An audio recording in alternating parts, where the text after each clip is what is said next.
দেবের সমন্বয়ে বাণী।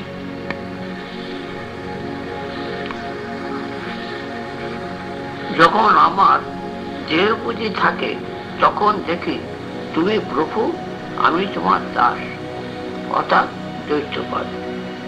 যখন নিজেকে জীব বলে মনে হয় তখন দেখি আমি তোমার অংশ, অর্থাৎ বিশিষ্ট অদ্বৈতবাদ।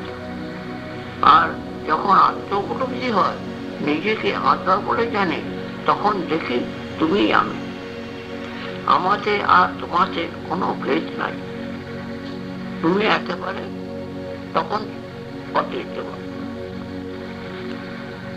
দ্বৈতবাদ, অদ্বৈতবাদ আর অদ্বৈতবাদের সমন্বয় দেখতে পাচ্ছি হনুমানের এই কথায়।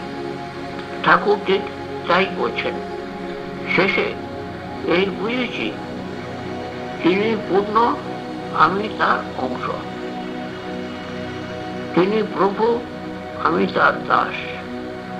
আবার একবার ভাবি আমি তিনি, তিনি আমি। শ্রীরামকৃষ্ণ বলছেন একজন মাটির নিচে থেকে সূর্যকে দেখছে, সে সূর্যকে একরকম দেখবে। আর একজন হয়তো ভূপৃষ্ঠ থেকে সূর্যকে দেখছে, সে আর একরকম দেখবে। একজন হয়তো কুয়াশার মধ্যে দিয়ে দেখছে, সে আর রকম দেখবে। আর একজন হয়তো পাহাড়ের উপর থেকে দেখছে, তার কাছে সূর্য আর একরকম বলে মনে হবে, অথচ একই সূর্য দেখছে। এই হচ্ছে লোয়ার টুথ থেকে হায়ার টুথে যাওয়া। ঈশ্বরকে শাখারূপে চিন্তা করছি,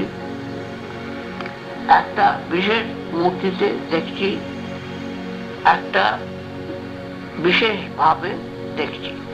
ক্রমশ আমার চিন্তার পরিধি বেড়ে যাচ্ছে।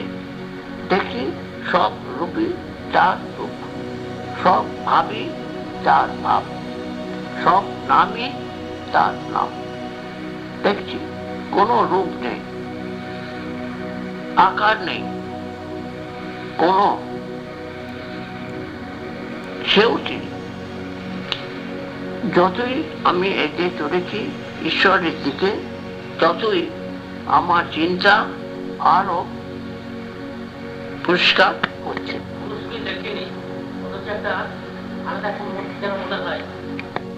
চিন্তা করছি সবসময়। স্বামী এক জায়গায় কৃষ্ণ ধর্ম সম্বন্ধে বলেছেন, তোমরা সবাই জন্য একরকম কোট ব্যবস্থা করে রেখেছ। সে একটা কোট, ছোট বড়, ছেলে মেয়ে পুরুষ সবাইকে করতে হবে। কি করে হয় কখনো? কিন্তু হিন্দুরা এ ব্যাপারে খুব বৈজ্ঞানিক। হিন্দু ধর্মে নানা রকম কোট আছে, যার গায়ে যেটা লাগে। নানা রকম পথ আছে হিন্দু ধর্মে।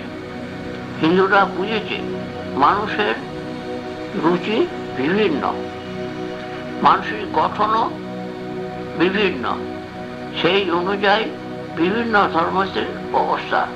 সব মত ও সব পথ দিয়ে মানুষ পৌঁছচ্ছে এক জায়গায়, সেই ঈশ্বরে। স্বামীজি বলছেন হিন্দু, খ্রিস্টান, মুসলমান, বৌদ্ধ, এমনকি যারা কোনো ধর্মমত মানে না, তারা সব ঠিকই এক উপলব্ধি হয়।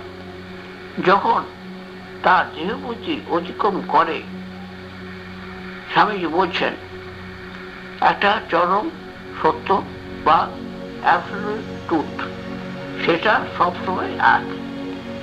কিন্তু আমাদের বুদ্ধি সীমিত, তাতে গোটা সত্যটাকে কখনো ধরা পড়ে না, খণ্ডিতভাবে ধরা পড়ে। আমাদের কাছে আপেক্ষিক বা রিলেটিভ ট্রুথটাই ধরা পড়ে, চরম সত্যতা ধরা পড়ে না।